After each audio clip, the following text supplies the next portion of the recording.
বড় শিল্পের চেয়ে উৎপাদন প্রক্রিয়া ও পণ্য উৎপাদনের ক্ষেত্রে তুলনামূলক কম বিনিয়োগ প্রয়োজন হয় এসএমই খাতে। তারপরও উদ্ভাবন ও বিপণন কৌশলে বরাবরই যে কোনো দেশের অর্থনীতির শক্তিশালী ভিত হিসাবে বিবেচনা করা হয় এই খাতকে।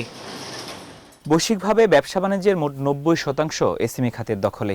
মোট কর্মসংস্থানের অর্ধেকেরও বেশি হয় এ খাতের মাধ্যমে।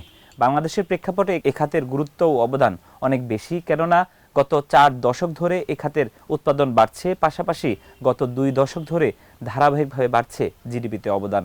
কেন্দ্রীয় ব্যাংকের গবেষণা প্রতিবেদন বলছে ১৯৭৮ থেকে ২০২০ ৪২ বছরের ব্যবধানে এ খাতের উৎপাদন বেড়েছে প্রায় ৯ গুণ। এসএমই ফাউন্ডেশন বলছে জিডিপিতে কুটির, মাইক্রো, ক্ষুদ্র ও মাঝারি খাতের অবদান ৩২%।